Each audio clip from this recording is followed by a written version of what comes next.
Good afternoon, students. Morphology of flowering plants. In previous class, we had a discussion at theory level.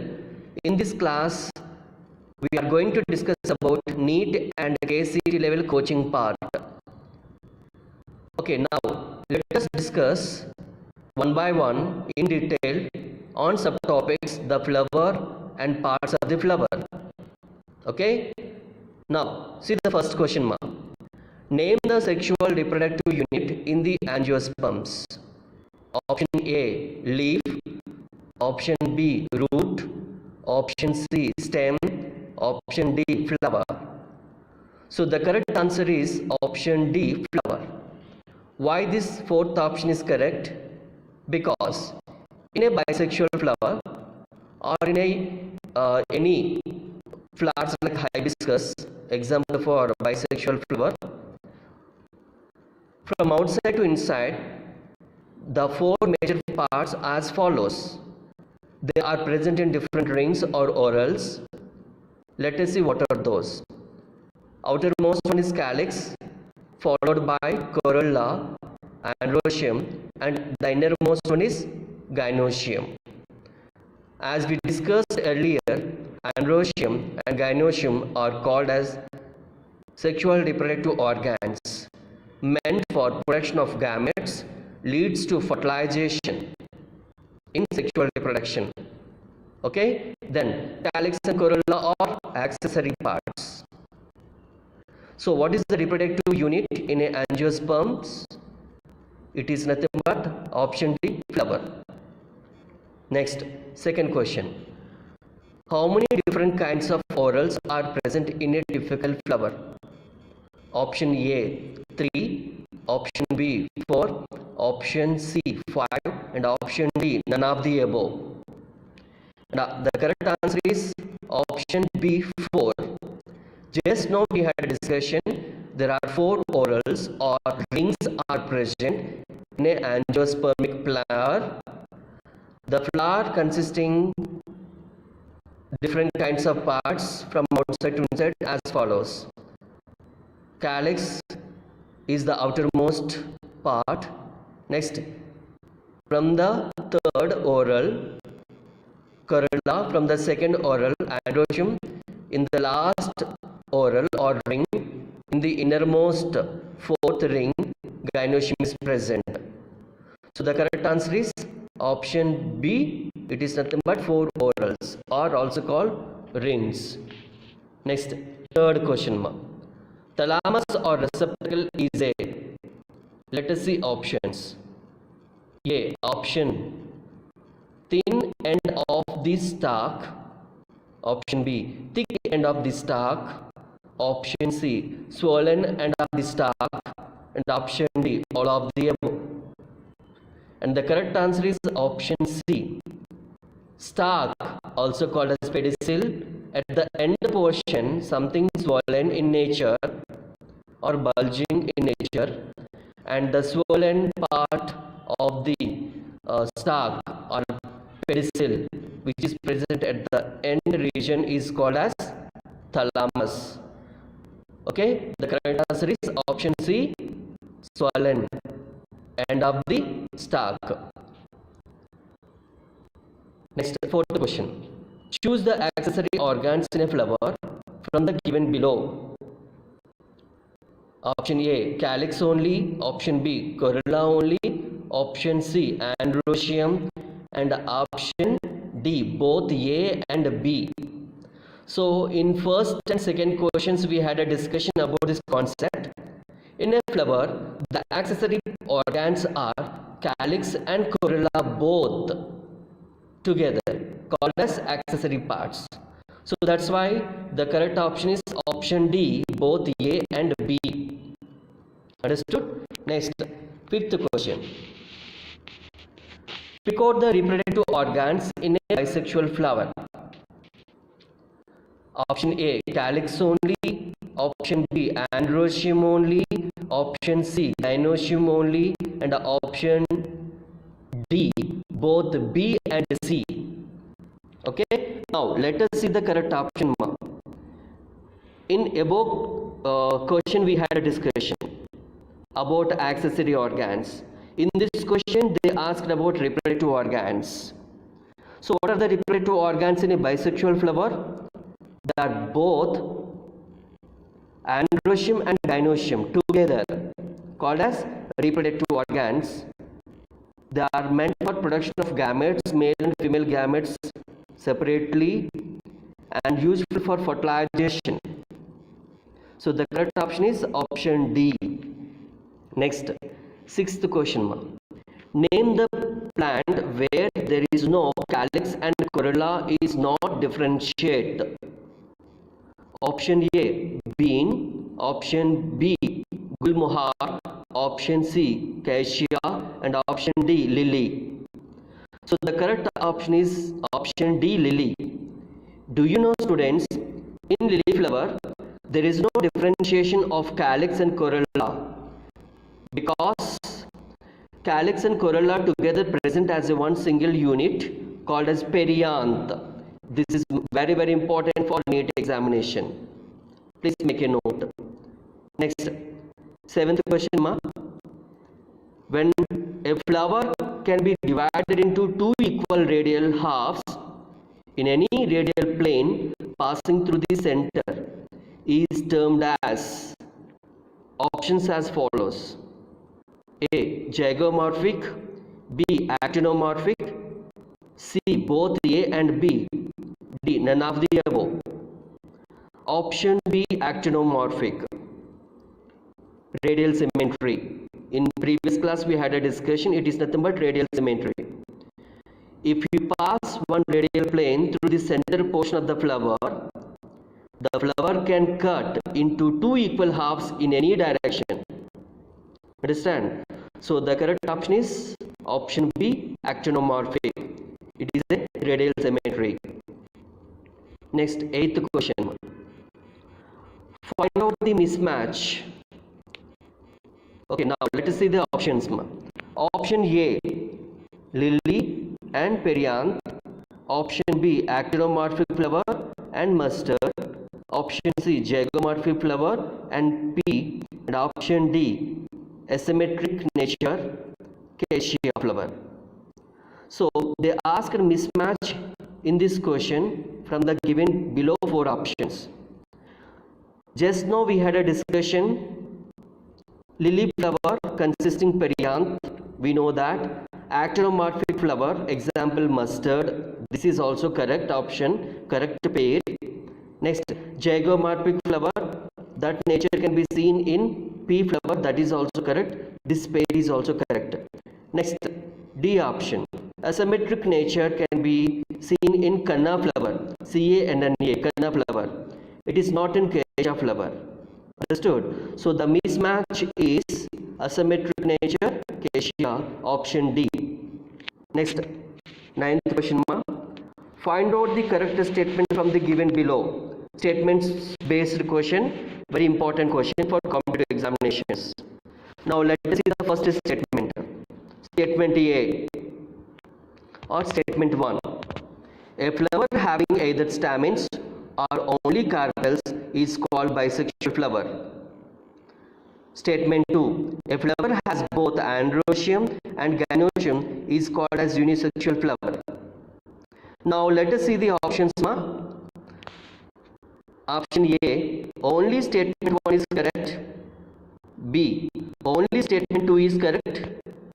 C, both the statements are correct. D, both the statements are incorrect. So the correct answer is option D, both the statements are incorrect. How it is? Now let me explain.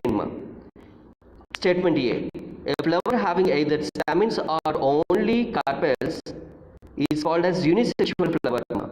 It is not bisexual flower. Understood? Example, papaya, date palms, etc.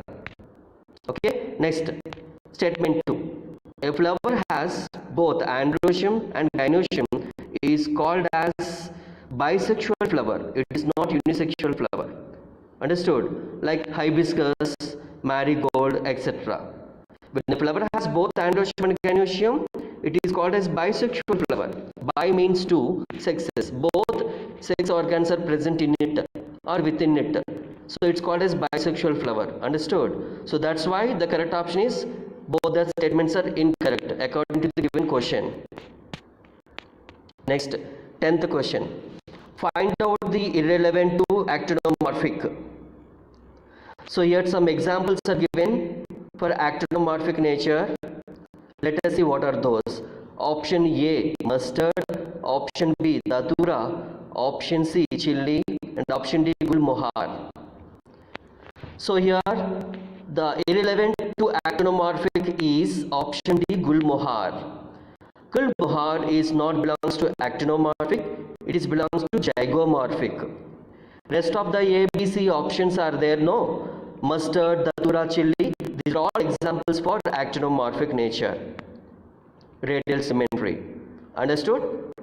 Okay, very good. Now let us go to 11th question.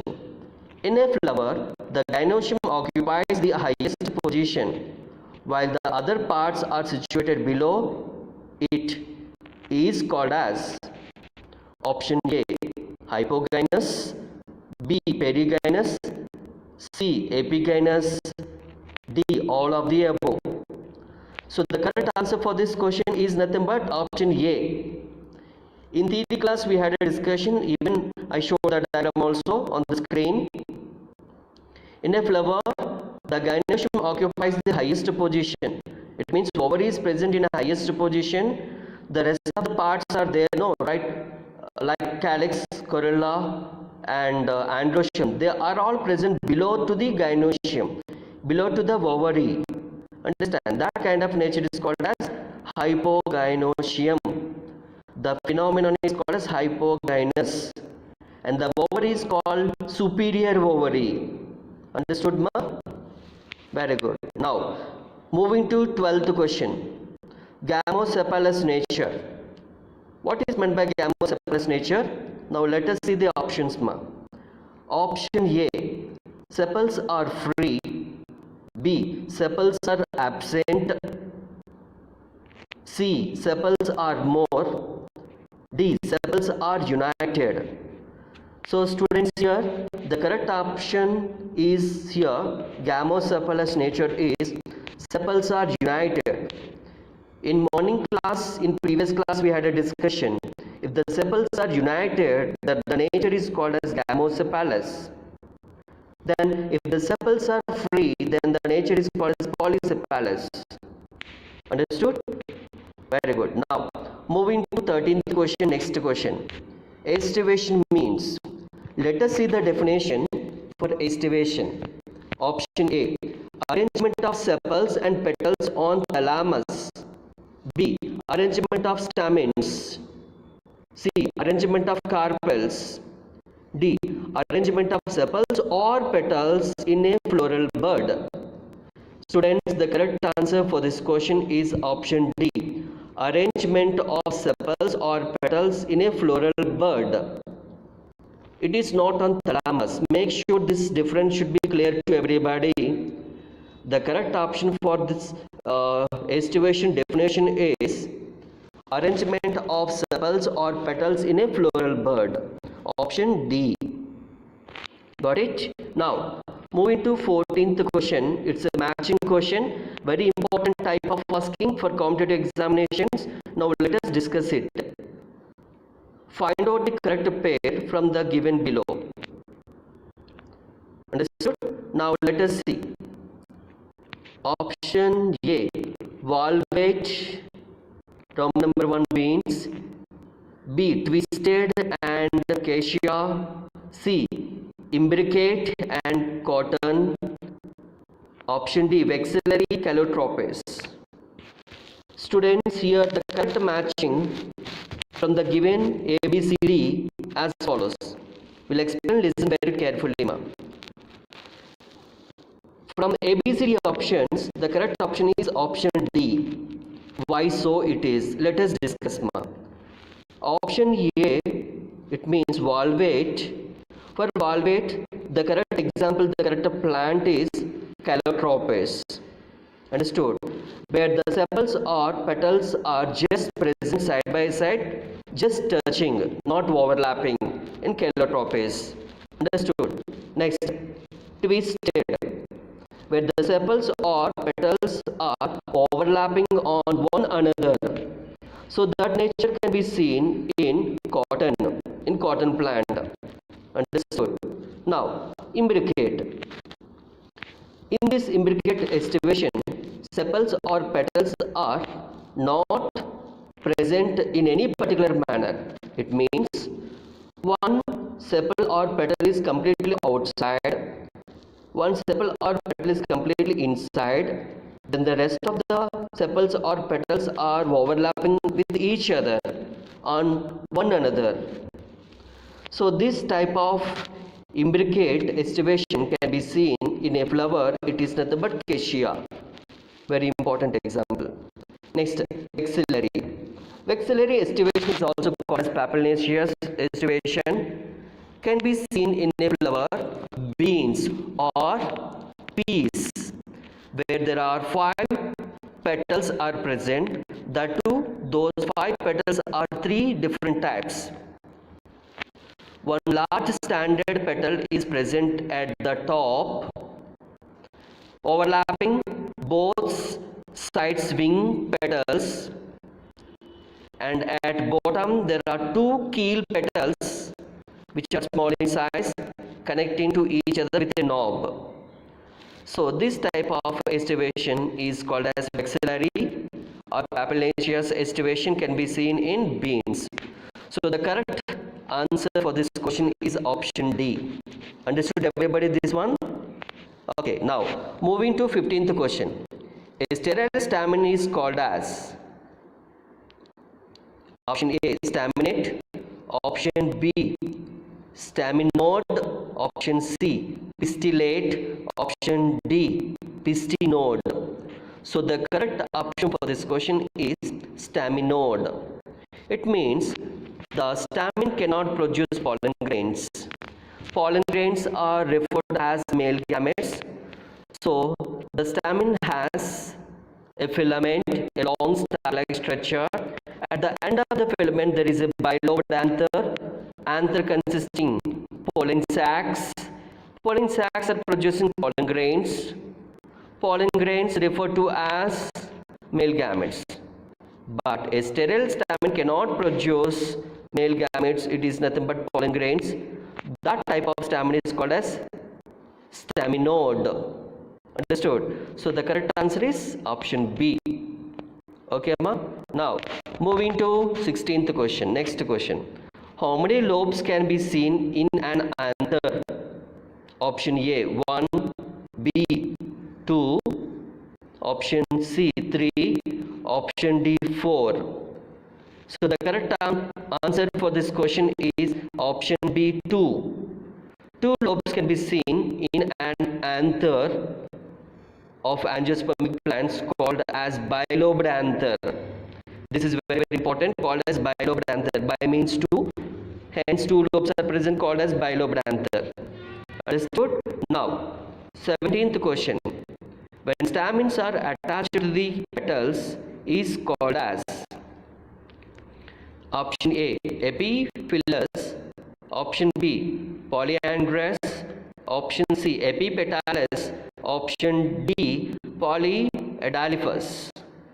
So students, let us discuss about this question. Do you know in some flowers like datura, example datura, stamens are attaching to the petals up to some extent, up to some height.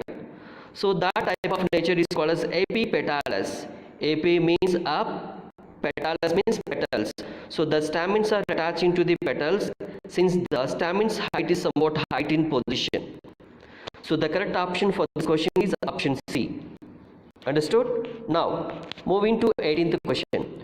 Choose the flower where there may be a variation in the length of the filaments within it. Let us see options. Option A, salvia, B, mustard, C, pea, and option D, both A and B. Students, do you know in flowers like salvia and mustard, the stamens are vary in filaments height? How it is, ma? Some stamens are short in length of the filament. Some stamens are having mediate or medium height of the filaments. Some stamens are having long height of the filaments. So they are showing variations in the length of the filaments within it only, within the single flower only. What are those flowers? Salvia and mustards. So the correct option is option D, both.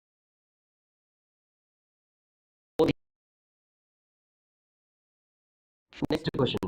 Ray florets of sunflower shows. Option A, half inferior ovary. Option B, inferior ovary.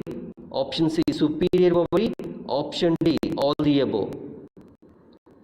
The correct answer for this question is option B, inferior ovary. It means the ovary position or the gynoecium position is completely in low at position, bottom at position. At the rest of the floral parts are present above the ovary, like Calyx, corolla, and androecium are present above the ovary. So this type of nature can be seen in sunflower, especially ray florets exhibits this nature. Next, last question in this session. Let us discuss 28th question. Reduced leaf is also called as option A, pedicel, B, bract, C, thalamus, D, sepal. So the correct answer for this question is option B, bract. So leaf is reducing to bract, which presents at the base of the leaf. If the bracts are present, that nature is called as bractate, like in hibiscus flower, example hibiscus flower. If the bracts are absent, that the nature is called as ebractate. The nature is called as ebractate. Example like in citrus. So with this question we have completed today's session. Hope you understood. Thank you one and all.